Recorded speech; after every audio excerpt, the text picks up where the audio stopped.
Hello and welcome to the Stateside Soccer Show. My name is Jordan. With me, as always, is Logan. How are you today, Logan? Well, I'm here, aren't I? We were just talking off air of things that I guess I fall into this category as a white man would say hmm when you ask how things are going, and it's right. I saw a TikTok and it was like, I'm here, aren't I? Or living the dream. We always have that Yeah, response. I I feel never like say that's those. older. I never, You yeah, know, I never say those. No. what do you usually just say? Good. Uh, All right. Good or all right, I guess, Yeah. is usually what I say. And then my boss will always be like, "What do you mean you guess?" I don't know. You don't know. That's I'm not 100% sure yet. It's like 8 yeah. a.m. Like, You I want to don't know know? how it's Yeah. going right now. You want to know what my grandpa always says? He says when I say, "How's it going?" and he goes, "Well, I'm on this side of the dirt." I'm like, well, that's a different version of that. Yeah, yeah. So we are going to be talking Copa America results. USA have kicked off their Copa America campaign, which was started last night, Sunday, from when we're recording. And if I actually pushed publish on time this week, that was something I didn't do until Thursday last week. It was up on one of our feeds and it was up on the YouTube and the goals. It wasn't Yeah, up on our main feed. So I apologize. we have errors out there sometimes. We can't get a 10.0 on FOTMob all the time, right? Like you gotta have Yeah, those I'm games thinking of where calling this the Errors Tour. yeah, Uh, that's pretty good. All the Swifties out there are gonna be happy from that one. yeah, they're very mad at Dave Grohl this morning. Okay, so we have let's go through the first standings here. We got Group A right now. Argentina sits atop that with 3 points. Peru is in second with 1 point. Chile's in third with 1 point. And Canada's in fourth with 0 points. -2 goal differential. Peru and Chile are actually pretty tied. They don't have any goals for. They don't have any goals against. Those two played to a 0-0 draw, which is how they both got their point. So both of them still very much alive in the competition. While Group B, Venezuela and Mexico both have 3 points, as Mexico beat Jamaica and Venezuela beat Ecuador 2-1. They were actually losing Venezuela a 1-0 in the 40th minute. And then the 64th minute, Cadiz makes it 1-1. And then Bello makes it 2-1 to Venezuela. And that's how it finished. That game was at Levi's Stadium. Then Mexico won on a 1-0, 69th minute goal on, what was that, Saturday? June 22nd. Saturday. Over in Group C, the one that matters, Uruguay sits atop that with 3 points plus 2 goal differential. So it goes to goals scored, which was 3 goals scored to 1 goal against. USA sits second with 3 points, 2 goals scored, 0 given up. And then Panama and Bolivia both in third and fourth with 0 points. Panama sits above them, I guess, because they scored a goal. Look, to me, I would be, if it was up to me, USA would be first because we gave up no goals. So why are we always favoring goals scored when we can favor great defense like the USA had? So that's my thing. But of course, they obviously want the goals to be scored. USA scored early, 3 minutes in. Christian Pulisic, great goal. Balogun scored in the 44th minute. And then Uruguay had a 16-minute goal to make it 1-0 over Panama. And then it stayed that way until the 85th minute when Nunez finally scored, made it 2-0 in the 85th minute.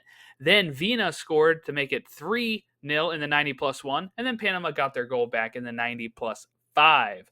And that was at Hard Rock Stadium in Miami, while the USA played in Dallas at AT&T Stadium. So coming up later tonight, by the time you're listening to this, these games probably over. Brazil will face off against Costa Rica, and then you have Colombia, Paraguay, kicking off first in the day. They'll be playing at 6 Eastern, while Brazil, Costa Rica will be at 9 o'clock Eastern. And that is Group D, a really important group for the U.S. because they will end up facing the winner or runner-up of that if the USA advance. And those are your 4 groups. And then, then we go into the knockout stages starting July 4th. All right, Logan. So let's talk about this USA result. I'm thinking we just, I like starting with USA stuff here. It's the more important stuff right now. MLS is in that point in the season where it is kind of dragging. Teams are doing what they're doing. Some teams are deciding to pull the trigger on managers. We'll talk about that in a little bit later. And also, just to help me forget about the Union losing another game at home, I want to talk some USA soccer. So give me your initial thoughts here as we get into the start of the tournament for the US and the 3 points that they got. Yeah, I think a win that was obviously needed, and I think you had to start out this way. And you're playing a Bolivia team that's ranked 85th in the FIFA World Rankings as far as international clubs. We are 11th. Jordan, we're trying to break the top 10, I think, in this tournament, it seems. So I'm interested to kind of see how the U.S. Not necessarily respond, but play in this next match against Panama, because I felt like in this match, just kind of the initial thoughts were that we came out and we looked like a club that had a sense of urgency, which I think is something that lacked in the World Cup. At times, I felt like the U.S. was kind of waiting for things to happen.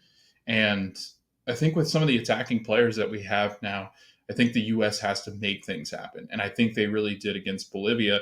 And I know Bolivia is a weaker opponent. And I know some people argue, well, after that Pulisic goal, there was really a lot of chances that the U.S. just didn't finish. But I did really like the urgency, because that has been lacking from a Greg Berhalter team. And, I think we often wait too late to respond. And I think Colombia right now, during that Colombia game, that trouncing 5-1 absolute beatdown, I think has been a wake-up call for this team. I think it's what was needed. I think we needed, and I'm glad it came in a friendly. I'm glad it came at the time it did, because I think the U.S. really did need a smack in the face, because I think you can come out of that World Cup that we were just in and think, we performed pretty well. We got out of a group when we were in it with England, Iran, and we were with Wales, and then we go and play.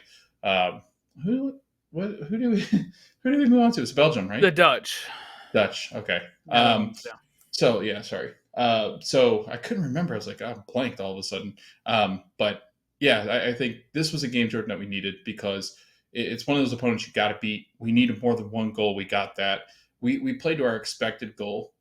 If you're looking at expected goals for the stats, I think the U.S. did exactly what they needed to, and I think it helped that Pulisic's goal was pretty much a impossible shot that he made. But again, overall, initial thoughts, really happy with the performance. I thought they came out with a sense of urgency. Would I have liked for them to have scored more goals? Obviously, everybody would like to score more goals. But once you get a 2-0 lead in the first half, you really are just like, let's play our game. If we get 3, we get 3. And they had chances to get 3.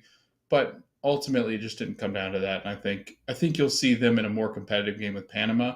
But I still think the U.S. are favored. Yes, I agree. I think some people are unrightfully panicking about a 2-0 victory. Look, you can only win against who's in front of you. And guess what?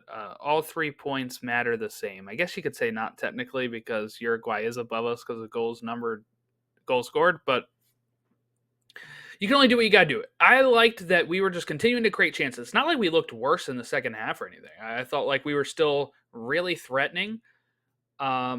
We had a goal that was called offside, which was the best play we had all day, right? When Balogun got his second goal, and it was called offside, and it was offside on Weah's end of it. But the play that we were doing to make that happen was like great. And then, that's the kind of thing is when it's called offside, you're like, all right, great, let's just keep doing that.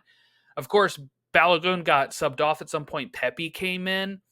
I've seen people really giving Pepe some problems, and I think that's absurd because he looked more dangerous than Balogun to me. Balogun had the goal, props to him, but I texted you throughout the game, right before he scored that goal, and I said he hasn't looked great. Like I think Stuart Holden nailed it when he was saying that he has been indecisive. He's like, it seemed like almost every time he got the ball, he didn't know, like, oh, am I going to shoot? Am I going to try to dribble here? And then like he would make a bad pass, or he would make something, timing would be off here.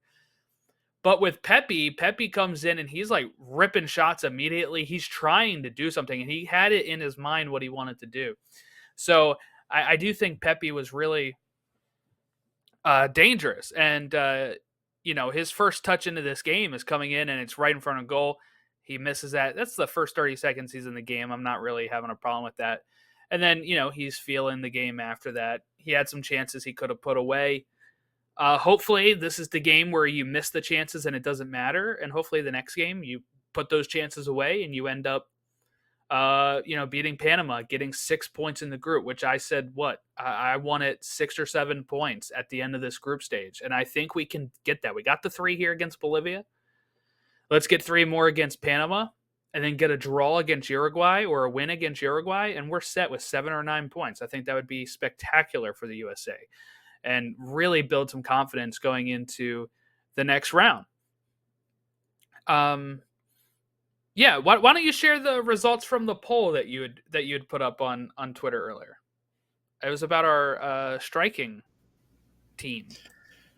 Yeah. So let me go. I'm going to pull it up on my phone because I think my computer always tries to log me out because it's not very friendly. But yeah, there was a lot of discourse online, obviously, and you kind of alluded to it, is that you were talking about Pepe and Balogun not looking as confident and really did kind of look shaky at moments. Didn't know when to shoot, wasn't as decisive, whereas Pepe really does look decisive when he's shooting.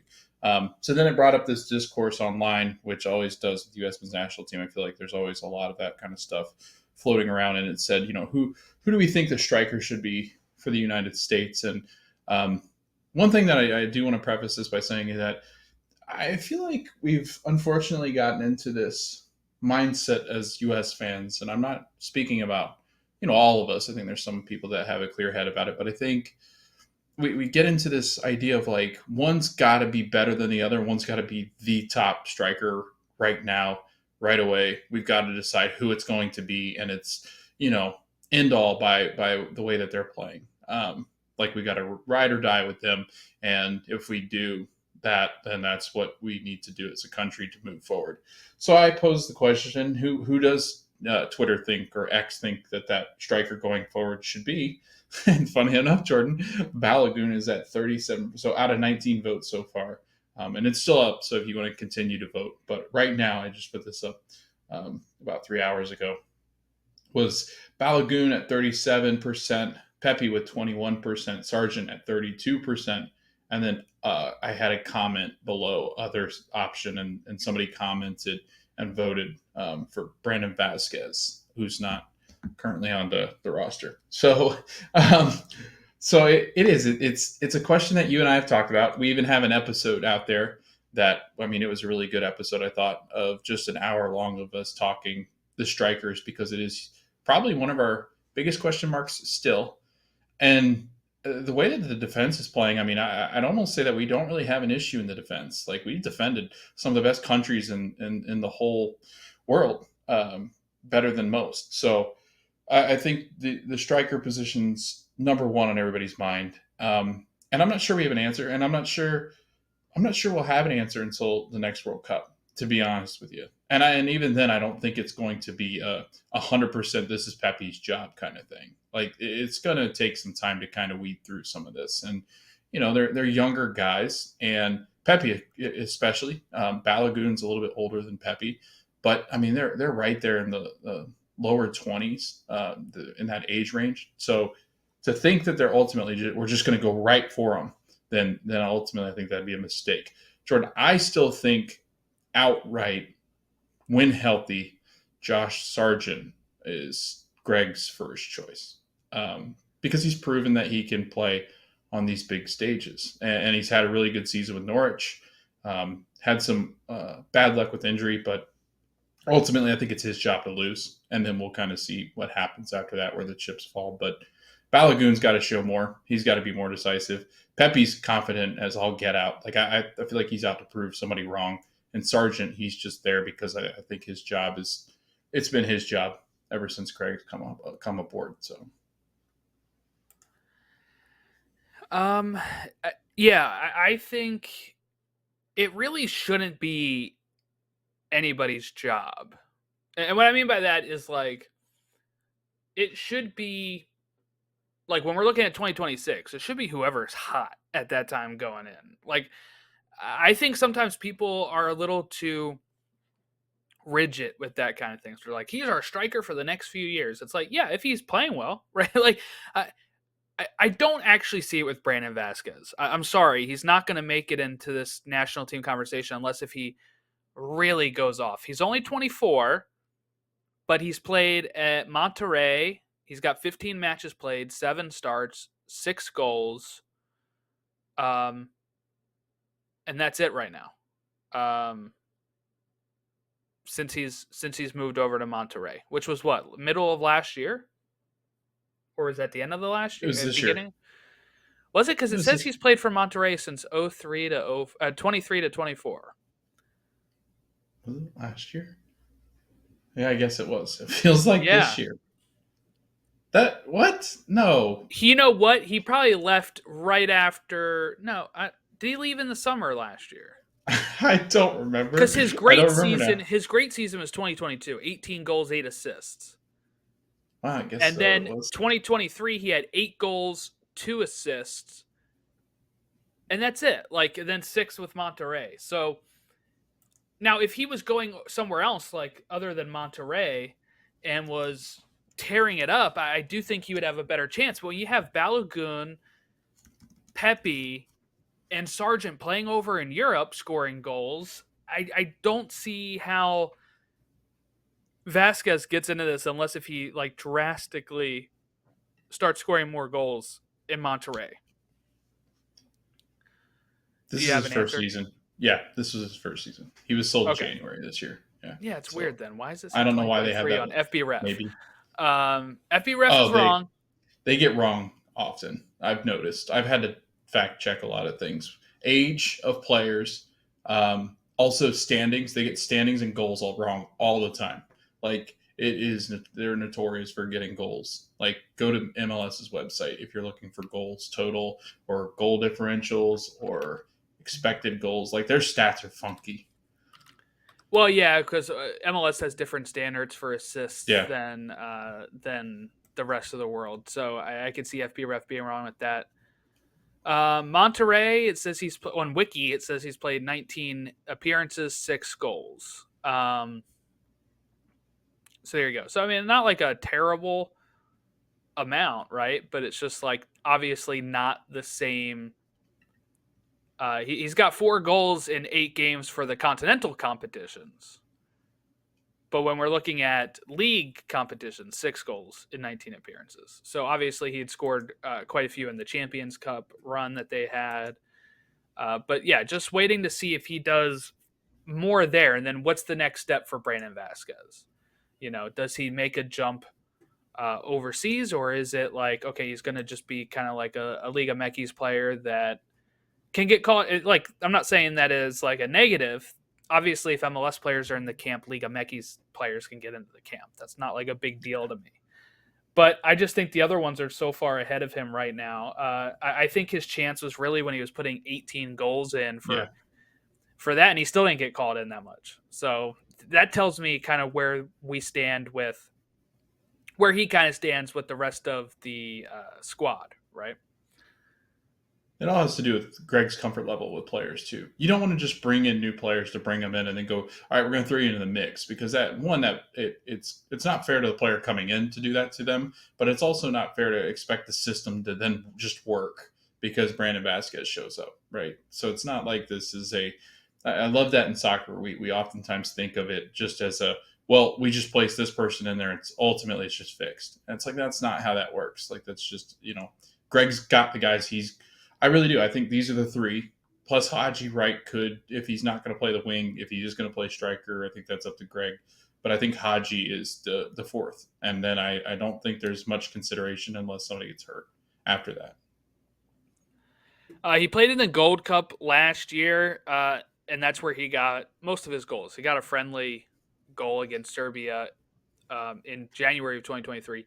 The rest of his goals came from the Gold Cup. I could see him maybe getting into like a Gold Cup camp next year, because I assume with the Club World Cup and Gold Cup going on, like it's probably not going to be a big Gold Cup. I don't know. Like, what's your opinion there? For the Gold Cup, are we supposed to be treating this as like our other tune-up before World Cup, or should this be like a what we used to call a when Gold Cups happened every 2 years, which they still are, but we used to have when the Confederations Cup was a thing, right? One of those Gold Cups would get you into the Confederations Cup because of the way it lined up time wise. And then there was another Gold Cup that would happen the year of the Confederations Cup, which was always the year before the World Cup. And we would usually send like our A team to the Gold Cups on the years that get you in to the Confederations Cup. And then we would kind of send our B team to the other Gold Cup because that one wasn't as like prestigious. So how do you treat that going into next year? Are you treating Gold Cup 2025 as like, hey, I want all these players back again? We really got to make sure we're clicking for 2026 since there's no qualifying? Um, yeah, I mean, I feel like other than that, the only other choice is to sprinkle in international games, but that's hard. That becomes harder just because it usually, those bigger international games aren't going to happen with the United States and the European teams unless they fly they kind of play that where they did a couple years ago, Jordan, I think it was, where they stayed in England, I believe. They played Scotland and somebody else. I forget who else they played with. Or Japan. It was ugly. Because it was not good. It was a really bad trip, but I think that's what the U.S. would have to do because the European teams are going to go into their international window, and those coaches. That's the tough part about being in the U.S. is that besides lining up a South American opponent or one of the CONCACAF teams, it's hard for the U.S. to really see some of the top talent from the other side of the pond because the international windows are only a week long. It would require a lot of travel for players, and I'm not sure the clubs would allow that. So it would have to be a European camp, which I think the U.S. will do. But they've got good relationships with a couple of the owners over there in the Premier League system. But yeah, I think you would have to treat Gold Cup then, right, as one of your tune-ups next year for 2026. Because remember, 2026 for those that maybe just got on board and were like, all right, 2026 December, I'm ready for the World Cup, November, whatever it was. We usually play them in the summer. So, but yeah, Jordan, it'll be interesting to see. I mean, what are your thoughts? Like, you think the U.S. is going to lean into focusing on maybe some more European international friendlies, or are they going to stick to some of their South American counterparts, or do they schedule a bunch of games Well, against the CONCACAF teams? so if I'm running this, I'm probably treating Gold Cup 2025 as another opportunity to get all these players in and clicking, right? And maybe leaving some spots open for like a Brandon Vasquez or somebody that can be like, all right, look, I'm not calling in everybody, but I'm going to call in most of the squad and then a few extra that I want to get a good look at in a tournament setting. So then you do that. And then in the run up to every other international window after that, I'm playing games against top opponents if possible. Anytime there's an opportunity for a friendly, I want to be playing South American or European or top Asian countries. I do not want to have us scheduled against some of the opponents that we've had scheduled under Greg Berhalter. We need the best competition at all points now, whether we're hosting or going overseas. I don't care. I know sometimes, like when the friendlies that we had when Greg came back were kind of lackluster for his first set in charge because they wanted to host them or something. And it's like, I don't care about that. Like, I want you guys to be either going overseas to play top opponents or hosting them here. So that way, and I think that might be a little bit more possible now too, because with the World Cup in 2026, there might be some of those top teams that want to play here as a sense of, all right, Yeah. get a layout of the country before we get over there. Let's figure out where we would want to have our training and stuff. So we're going to we're going to go play USA, Canada, Mexico in friendlies. Like, I think that's a real possibility. But we got to be playing better opponents than we had under Berhalter for friendlies. So that's one thing I really want to see. And like I said, 2025 Gold Cup, I kind of want to see us having the main core team there with a few little different choices, to be able to get a look at some people. I don't want it to be kind of like 2023 Gold Cup where we called in everybody that was not the, like we said, we had Brandon Vasquez. We had like a team that was very not our core team, right? Is kind of what 2023's Gold Cup felt like, because we were focused on whatever we were focused on at the time. Nations League, like we had just wrapped up Nations League and we're like, all right, we're going to the Gold Cup with other players. I really want us to be able to focus on maybe having, and the reason why I would prioritize Gold Cup over Nations League for 2025 is because, well, one, we're the only team that won Nations League, so suck on that. Two, we would also, I want to see this team in like tournament style play and not so much like a spread out Nations League, right? Nations League is so spread out throughout the year. It's like almost like a club season where you play games throughout the season, almost like a Champions League. While Gold Cup would be like, all right, we're playing for a month. We're going to live together for a month. We're going to, eat, breathe, play soccer for a month. And that's kind of what I want them to get used to. Yeah, they brought Germany over here. I remember that game. That was in October, and it wasn't. I don't think the U.S. played a lot because they played in Hartford, Connecticut. Oh, that's right. Yeah. Ghana came over as well. So I think you're right, Jordan. I mean, those are two really good clubs to play. So I think you're Not right. clubs, national teams. National teams. I think bringing them over to play is going to be important. I think Japan would come over here. I think South Korea probably would too. Just better competition. I imagine some of the Middle East countries would as well. I think if you knocked on the door of Iran, like they might come back over here and just kind of get, like you said, it's playing in places that they might play in the World Cup and getting those players used to and acclimated to the amount of travel that it's going to take for the U.S. If I'm the U.S., I approach maybe some of these nations and say, hey, let's throw together like a showcase or something. Like you got time to put together a couple friendlies in Asia. Like let's go over and play in an Asian tournament, which a lot of those countries are willing to do. They like bringing the U.S. over because they do have a lot of U.S. people over there, and they always are a big draw seeing some of the U.S. athletes. So, yeah, if I'm the U.S., I approach this in kind of a business way too, of like, hey, let's make this fun. Like let's make this like a competition. Like bring England over and say it's a battle of independence or something. I don't know, but something kind of fun. You got to sell it to The fans. issue is with the Nations Leagues, right? That's is true. that like it's made getting those opponents a little harder. Yeah, it has. Which is tough, but we got to sort that out. And I wouldn't mind, like I know we're saying we're hosting the World Cup in 2 years, but I wouldn't mind playing more away games because we already know how to play here. We do it with Gold Cup every time we do it. We're doing it with Copa. We did it in Copa in 2016. It's like we know how to play here. Let's maybe put ourselves under more pressure because some of those crowds in the World Cup are not going to be pro America.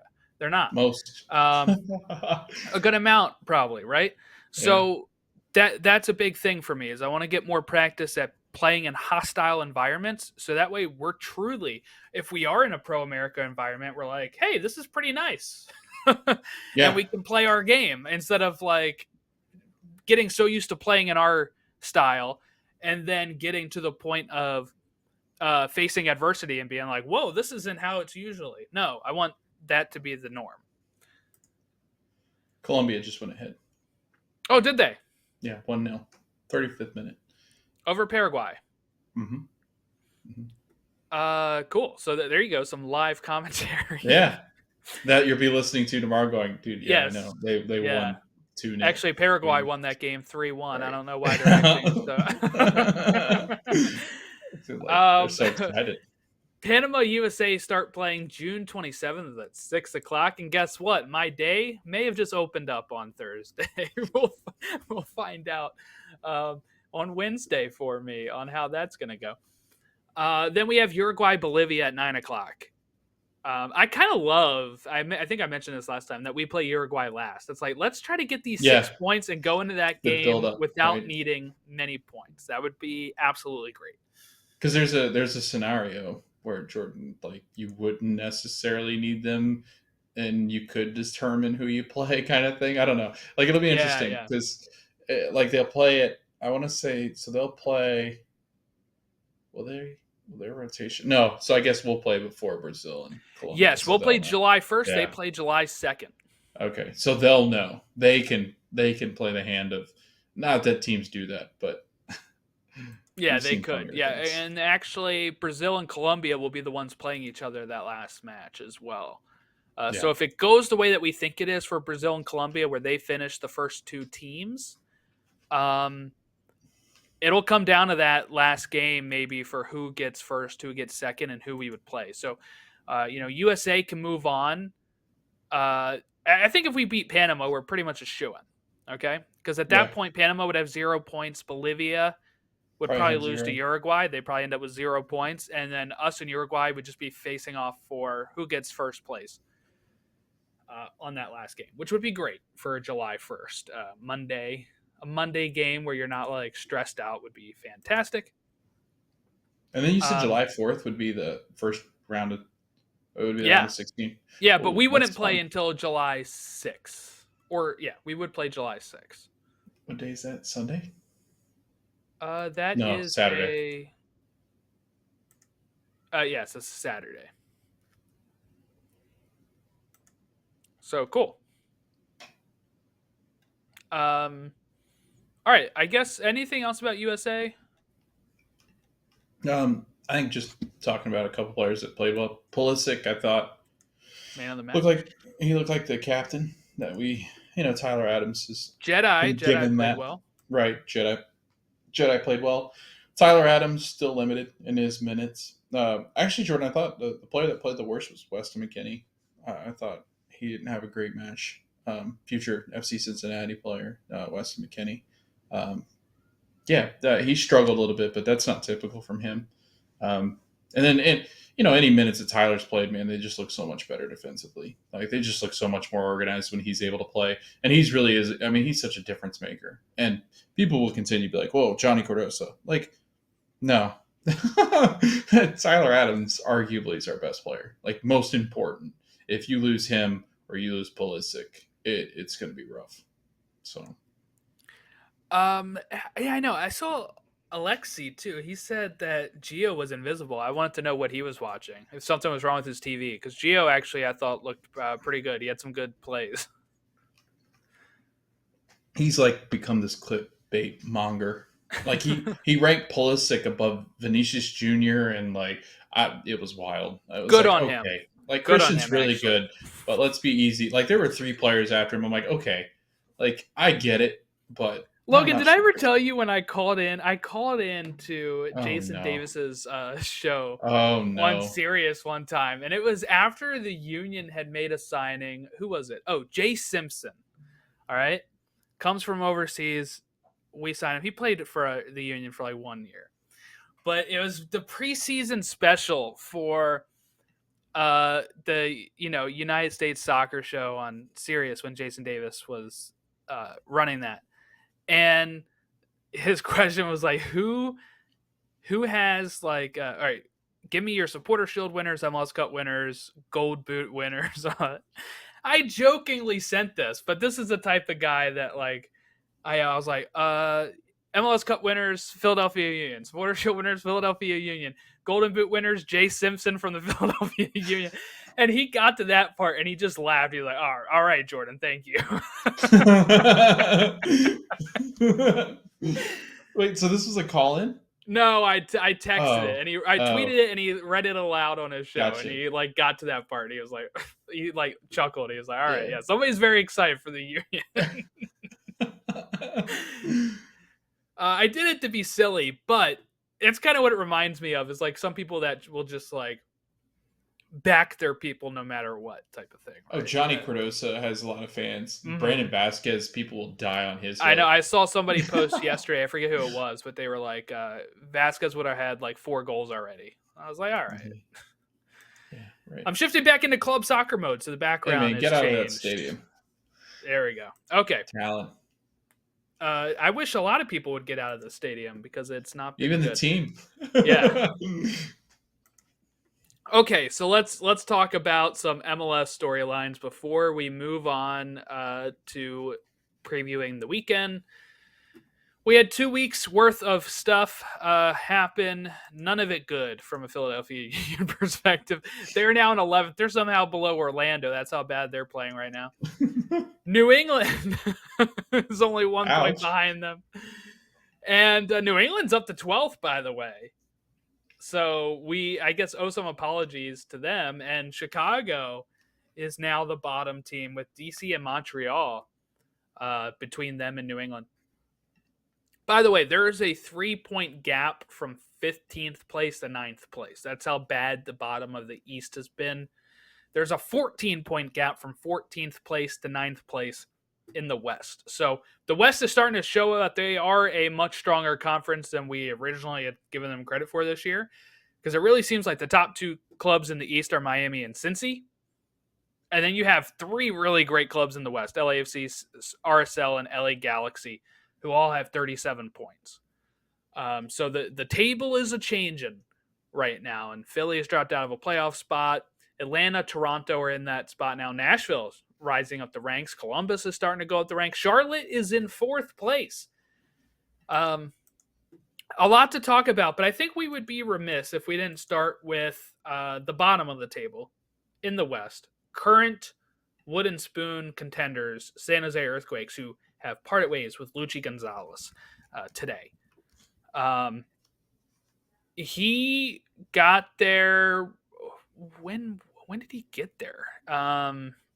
It all runs together for me. So he left after Almeida, right? So he was Yeah. there last year and this year. That's it, I Mm-hmm. think. Yes. They got into the playoffs, 9th place last year. They lost the wild card match to Sporting Kansas City. And they just haven't been good, right? Like he is another one of the national team assistants with Greg Berhalter. He previously coached FC Dallas from 18 to 21, where they were very hit or miss as well. So now they are going on and moving on from Luchi Gonzalez. They're promoting their interim manager, Russell, who had coached the USL Championship affiliate side Reno 1868. He won co-coach of the year in 2020. So maybe that will be enough to kind of light the fire under the Earthquakes. But what do you think, Logan? Time to move on from Luchi there? Yeah, and I don't know why people keep hiring him. It seems like he's a disaster. Tab Ramos, same ilk. Like I don't get it. I never will understand it. It seems like they fell out of that U.S. Coaching branch tree, whatever, and hit their heads hard. I think it's just a matter of time before Greg does the same. But yeah, it's something about that group that's gotten together. I wouldn't trust any of them. I wouldn't hire any of them. They never work out. They never really pan out. They have one good year, and all of a sudden, and then it hits the fan, and they're just a bad team. But I mean, Jordan, they've got interesting pieces. I mean, I think Pellegrino's pretty decent. Got 5 goals this year. Christian Espinoza is always a pretty solid player and wing in this league. Jeremy Abobasi seems to have at least found somewhere to go and score a little bit and not sit on the bench all the time as a nice little piece. But they just don't have that, game changer, I don't believe. So I think it was time to go. You sit on the bottom of that table. Like, I feel like if you finish last in the table, you should be canned. Like, I think that should just be in your contract if you sign it. If you finish last in one of the conferences, then you should start packing your stuff, put it all in a box, and it's time to leave. Because again, what teams have really bounced back from wooden spoons with that manager and gone, now we're good. Look at us, right? So, yeah, I think it was a disaster, and they've been a disaster for as long as I've been covering the league, Jordan. They've been a disaster for 12 years. Yeah, 2012 is the last time I can remember them not being a disaster. And before that, you have to go well before that, even 20 years or so since their last MLS Cups. Um, Here's the thing: I don't think Luchi is the main issue here. He'll leave though. Um, John Fisher. We're baseball fans, Logan. We know how much a pain in the ass this guy is. If people don't know, if you don't watch baseball and you watch this podcast and you're really exclusively a soccer guy, you're not familiar with San Jose or any of that stuff going on over there. John Fisher is the owner of the Oakland Athletics, soon to be the No Home Athletics. So they're going to be playing in Sacramento with no, they're just going to be called the Athletics. And then they're going to move over to Las Vegas in a couple years. The fans of the Athletics have been doing reverse boycotts. If you don't know what that is, it's where to boycott, they buy like usually a boycott, you don't show up. Reverse boycott is you do show up, but you let the owner know how not excited you are about the team. You have signs that say sell the team and all that great stuff. And it shows that there is a fan base there, but they're really staying away because of this owner. And the owner used that to pretty much force the team out of there. And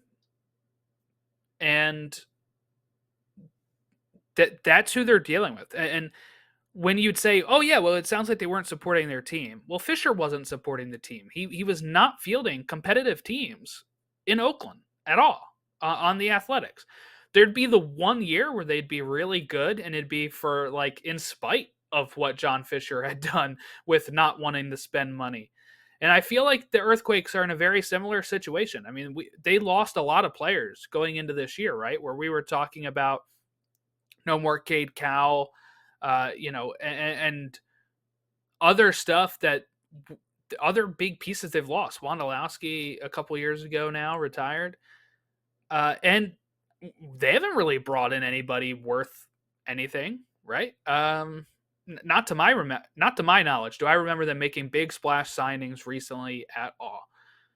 Maybe under Almeida, they brought in some players that he formerly played with, but they didn't really click. They didn't really do anything in this league. So, San Jose fans, I'm with you. I hear the complaints about John Fisher. So, if you're not familiar with that, that's who they're dealing with. And I don't think that this guy should be running any sort of teams. He uses them as an ATM for his own, worth, I guess. He does not actually put much money into these teams. They're all just pieces for him. And it really grinds my gears because, we've I don't like when teams move, right? And it happens in our country way more than anywhere else. And it's because of the way owners deal with them. And they'll try to pull the excuse of there's no fan base for this. And it's like there are fan bases for it. It's because you're not actually investing money into the team. Not saying he's going to move the Earthquakes. That has happened before, obviously. They went to Houston and ended up winning 2 MLS Cups and then getting an expansion team. But I just don't think that you can ever expect anything good. I mean, look, Luchi was there for 2 years. Before that, Almeida was there for 2 years. You're just going to have constant turnover like this, I think, until you actually have an owner that gives a shit. I think my favorite thing, if you go to their X account or Twitter account, Jordan, it's never good. And I get they're celebrating their 50th anniversary, right? But all the tweets in and amongst their legends because they're doing like 50 great quakes. And they're mentioning different quakes. And there's one today that was like the first name Ian who's the interim that you said? It wasn't Ian Russell, was it? Yeah, it's Ian Russell. Yeah. Is it? Well, Okay. it is a Russell. It doesn't. You said It Ian, didn't right? have his. I don't think it had his last name, his first name written on here. Oh yeah, it is Ian Russell. Yep. Okay, so former Quakes player. So it's funny. So okay, this is Oh even yeah, funnier. from 01 and Okay, 03. Yes. Yeah. yeah. Okay, this is even funnier. There's people on here who go, that's a way to announce Lucci getting fired is to post this on the day he gets fired. It's the day before. But obviously somebody had seen it the day later and was like, gosh, he tweeted this before he gets fired. And then they sack him for this guy and interim. But Jordan, the reason why I brought it up is just the fact that, like, I mean, people, the whole feed is mostly just their legends. And then there's random game clips from the current team. I just feel like I think the Quakes are one of those teams, and we get these all the time, and I think the Athletics were kind of the same thing. They live in their past, that they're one of those teams that, like, man, this was, you remember Wondolowski, remember those times. I think there's a lot of that with sports clubs that, ownership's not going to spend the money, they're not going to invest, and so they just kind of leave it there, and it makes them money. They're not losing a ton of money off of this. Like, it's just a side thing that he's doing, and he's got the athletics, and this is just a nice little kick in of cash for him, and he seems to be okay with that. He seems to be okay with the fact that, I mean, he could probably make some more money off of this team, but does he really want to go spend all that cash to bring players in? And what does that look like? Do they even want to be in San Jose? That's probably a question that comes up pretty often. So I don't know. I wish they would get rid of all bad owners, but we can't. My baseball team has one. I get it. I understand. But, you know, they've got the money and there's nothing we can do because they own it and they're not going to sell it. So they just kind of keep it, strangled forever. So, Especially with soccer, because it is like this promise that it's going to get big here at some point and they're going to be able to flip this for huge money, right? So yeah, that is kind of something that they end up like, no, we're not going to sell yet. You don't see it, like, you see it more like selling teams, I think, that's in true. other leagues right now than MLS. Doesn't happen too much. Yeah, because they're billions of dollars and then somebody else with more billions of dollars comes in. So it's not like this huge. You're right. Like, it's a great investment. It's like on the rise. It's selling. I mean, these are peanuts from what these teams will be in 50 years. So, SKC, they've moved on from a lot of their development team, right? But they still have Peter Vermees at the head of the team. I told you I bet money he stays anyway. I'm not going to actually bet any money because I kind of got some stuff going on with a kid coming and stuff. But I would if I could. yeah, I think it makes sense. This team seems okay with just Peter being there until Peter doesn't want to be there anymore. So I just picture this team, if they got rid of Peter Vermees, then it would be really bad because he'd go somewhere else and be really successful with whatever team he got. And then, of course, the SKC fans wouldn't be thrilled with that. So, but again, a team that needs to go completely underneath a rebuild, but won't, because again, they've got players they don't want to part ways with. They've got an interesting dynamic there. They are I at the think they're time though where I feel like they have to, right? Because all right. those players are old. Yeah, I mean, like, there's got to be a time where you're like, you know what? And maybe I'm wrong, and maybe they will actually pull the trigger this offseason and say goodbye to Vermees, cut ties, and say, you know what, we need a whole new everything at this point, because they have a great fan base there. You do not, like, we saw how much they rallied yeah, behind, getting getting the general manager for a day fired, um, and all of that stuff in the off season. But it's like, I understand Vermees has been great. He probably has that contract for life type thing, right? We've talked about a few weeks ago how the owner said, "Oh, he's never getting fired," type of thing. It's like, okay, well then maybe he needs to choose to step away, because whatever it is not working. This team started off decent this year, and guess what? They're all the way back near the bottom again. 14 points, 3 points off of San Jose, who is making some radical changes. Regardless if ownership's the problem in San Jose, they are actually making changes to try to salvage something. Well, I feel like SKC is trying that now as well. It seemed like they saw the response from San Jose and said, we have to let go of people, but we're not going to let go of Vermees. And that's what they're trying right now. But I think at the end of the year, if this doesn't work, they miss the playoffs. something has to be done. They're 11 points off the playoffs. And that's on a season where they did not start off without a win in 10 games.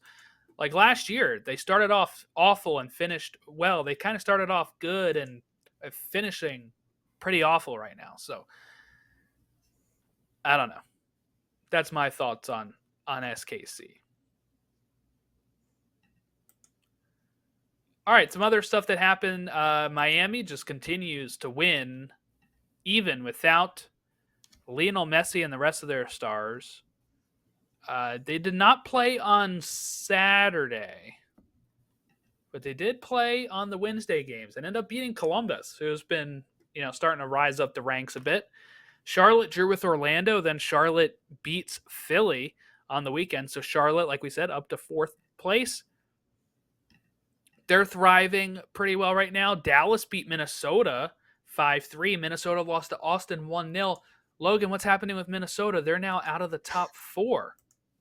Gosh, that's it's like different year, same story kind of thing. Always with this team. One thing, they're definitely missing a creative number 10.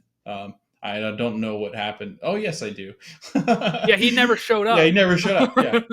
So, they're going to need to replace Reynoso. But I don't think they have the means to do it, obviously, this year. And I think it'll probably be in the winter that we see that move. And, you still got some time. But, Jordan, I think it's just that same story over and over again. They're just a good team. They're not great. They do good things. They play good defense. They have a pretty good attack. Like that just always seems to be them, right? Is, if somebody's asking me to define an average team in this league, it'd be Minnesota. And I'm afraid that fans probably in Minnesota have heard that so many times that they're tired of it for all their sports. Good enough. Yeah, they're still like within reasonable distance, right? Like Colorado's in 4th place, only 2 points above them. Minnesota has a game in hand, but they've had 2 really bad results in this week, and it was a disastrous week for for Minnesota this week. Like thinking about other sports teams, like they never have like that like blow up year. You know what I mean? Like, oh man, that was awful. It seems like they're always that.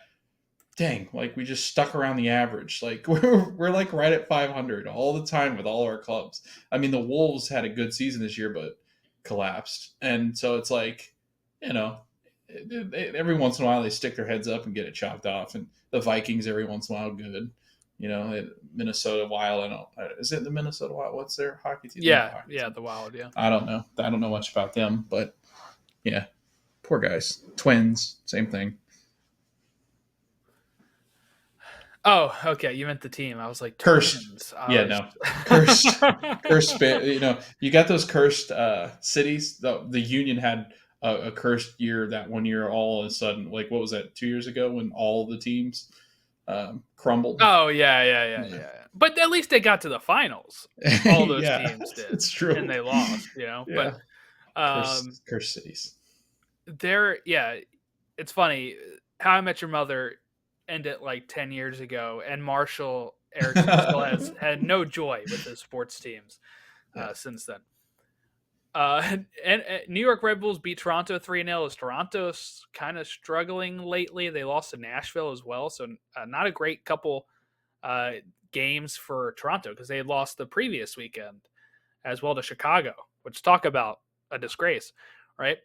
Seattle, oh man, Logan, did you see this? This is absolutely fantastic. Everybody knows I have a soft spot for Seattle, I think. But this game against Dallas is winning 2-0. Seattle comes back, make it 2-1. Then they go ahead and come back to make it 2-2 late. Very late in the game. Jordan Morris making it 2-2. Then Jordan Morris again, very late, 90 plus 4. So 88th minute and 90 plus 4 to make it 3-2 and seal the win for the Sounders at home. Really, really big result for Seattle. Raul Ruidiaz scoring in the 78th to make it 2-1. All these goals happened from the 66th minute onward, by the way. Delgado scoring in the 66th minute, Musa scoring in the 70th minute, and then Ruidiaz in 78th, Morris in 88th, and 90 plus 4. So a pretty wild second half here. Seattle had way more possession, way more shots on goal, and it almost didn't work for them at Lumen Field this time. But then it did, and they are even on points with Vancouver, who has fallen on some hard times.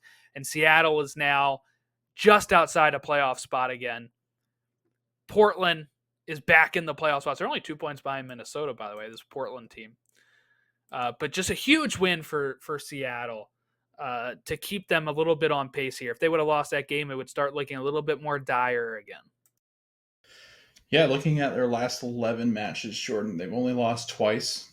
They've drawn 4 times and they've won 5 games. So they're collecting points. They're not losing, which is good. They're always getting points out of matches, and that's key in MLS. And I know that people are like, well, that's obvious. But seriously, if you're not losing games in MLS, you're going to be in good shape. And they're winning quite a bit lately. And they're beating teams on the road. That's been the story.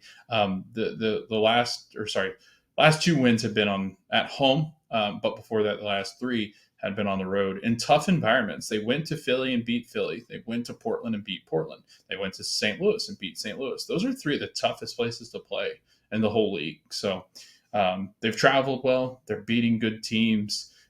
They're drawing against teams that are at the top of the league, like LA and RSL.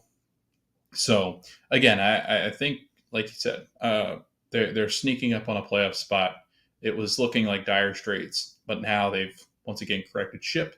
And they're one of those rosters you don't really want them in the playoffs, because if they're healthy, semi-healthy, they're one of those teams that, with the experiences they have, that's not a team I want to run into. I agree with that. Yeah, I mean, they are with Smetzer and no thanks. The squad that they have. If they just get in, they can be dangerous. I think they can be very dangerous. Yeah. How about Portland though? They kind of went from last week they were in the playoffs, but they were like 9th. They were up to like 6th now. They're like right behind Minnesota in 5th. 2 points behind Minnesota. They're above Houston now. What do you make of Houston? Of Portland, sorry, because I know I was throwing you for a loop. I was there. like, all right, we were talking Portland. Why are you asking about Houston? It's because I saw the word Houston. Yeah. But what do you make of this Portland team? Because we've been really harsh on them, and they keep kind of flip flopping. Like, do you think they can actually make it in the playoffs this year? Yeah, I think anything's possible with just how bad the teams below the playoff lines have been. It's closer in the West than I think it is the East. I think that, the Western Conference, they're going to have a couple teams that sit there and give people headaches. But yeah, no, Jordan, I actually think, and I was, the one that go after Portland on Twitter, and I do apologize. They're starting to come back and prove me wrong a little bit here. Do I still think Phil Neville's a good coach? No, I don't. But I do think they're playing better. They're still struggling defensively. They are, however, able to score goals, so that's been a tremendous help. They've been scoring like crazy. They're up there with some of the top scoring teams in the Western Conference. They've got 36 goals. Last 8 games, they've won 5, lost 1, and drawn 2. So again, another team that's just not losing, and again, collecting points. And the summer months is extremely difficult because it's such a grind and it's so difficult and hot places that they're going. But the reason why I was going on this ramble was, Jordan, I actually think they're going to challenge them. I think they could kind of sneak up and scare the 5th and 4th team a little bit, because Colorado and Minnesota. Yeah, like I don't have confidence in Minnesota. Yeah, I haven't really been. I have more confidence in Minnesota than I do Colorado. I'm still kind of concerned about Colorado, just like Chris Armas and I mean, they give up quite a bit of goals. So does Portland though. So I guess I can't say too much. I thought Colorado had given up way more than they had, but yeah, I can see it. I'm just trying to make a mess of this, make a sense of all of this table here. This table is just flip-flopping constantly. Yeah, it's quite crazy. I think it's moving more than it has in other years. I mean, like 100%. Usually right now in this summer, we're just kind of like dealing with it's going. But like we're still talking about stuff that is flip-flopping on both sides, right? Like, yeah, Miami and Cincinnati have been pretty standard in the East, right? LAFC and RSL have started to really be the class of the West, right? But just seeing like, oh, now Charlotte's in the top four, right? There was a time where they were like up there and then they drifted back and then now they're back up again, right? And there was that time where I was delusional to think that Philadelphia was going to keep pace with their points per game and be in the top four. That's fallen apart now. Philly is actually closer to probably wood and spoon contender at this point. Nashville, since firing their manager, they've been kind of making a claim again, come up. They're in 7th place. Columbus is starting to rise again now that they've got done CCC. Atlanta is starting to come alive again. Really interesting to see how it goes. I think New England, they've really been the surprising one to kind of come back at this point. But it's like, did they bury themselves too much already? No, they're only 2 points out of a playoff spot. But I think DC and Montreal are kind of really starting to slide so much backwards in that I'm worried about those two clubs even getting out of it. And Chicago, right? I mean, they're going to fire their manager. They're going to hire a new manager next year. They're going to fire them, bring back Frank Klopas again. And they're just going to keep running this constantly like this. And it's that's what I'm thinking. Yeah.